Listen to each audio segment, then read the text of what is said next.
Okay, if I require my participants to interact with each other, for example, small group discussion, yes.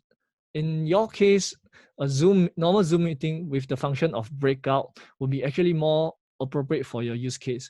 In the case of a Zoom webinar, you can already tell that the interaction is mostly coming from one side, which is from the panelists. So for group discussion, it's not really an effective channel or medium. If you have any more questions, feel free to approach us or raise them from this meeting. Converting meeting to a webinar, Eng Soon. Yes, Eng Soon, I mentioned earlier as well, if you have your own Zoom meeting that you have scheduled, you need the pro license in order to first see the options for a webinar. And if you have the pro license, you can then convert that normal meeting to a webinar. Okay, Qing Li asks, how many co-hosts would you recommend to run a webinar smoothly? How would you delegate the respective roles to co-hosts? That is an excellent question. So I would deviate back to my slides to answer your questions. So just look at this chart. Normally, the host will not be the one making the presentation. The host of the meeting is just to make sure the roles are delegated. Everybody has their own roles. Say, for example, if your webinar have 3 different speakers, your 3 different speakers will have co-host privileges, and they will be the presenters. Ideally, you would also have another co-host, which is the moderator, that will keep track of the meeting, take minutes. So on your panelists, you are expecting about five people for 3 presenters webinar. Anonymous attendee asks, notice that we are live on YouTube. Yep, we are live on YouTube.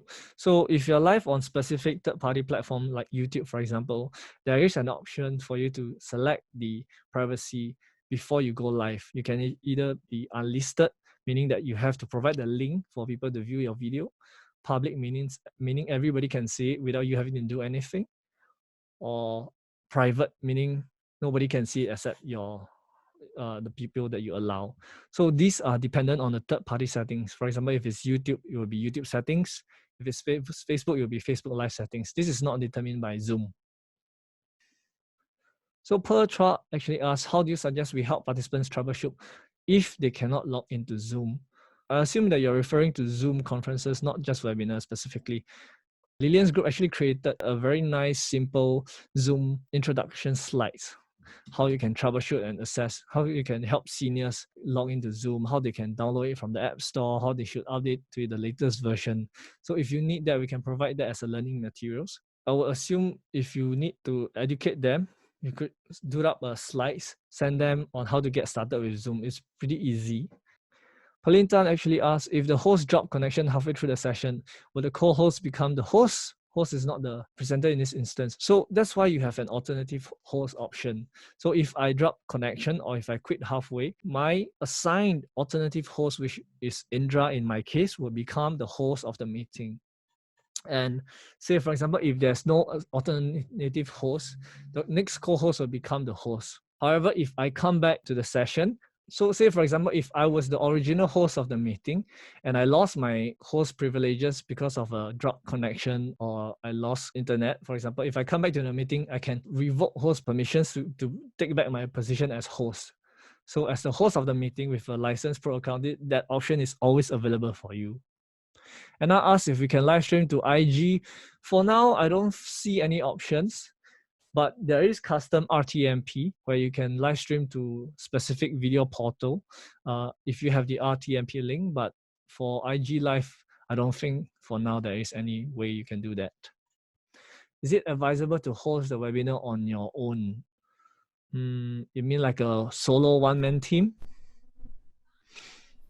It really depends on the scope of your webinar. Say, for example, in our case, for PixelStudio, we are hoping to open it up to the entire NLB. And we're also putting it out on public so that the public people can come in and know about webinars.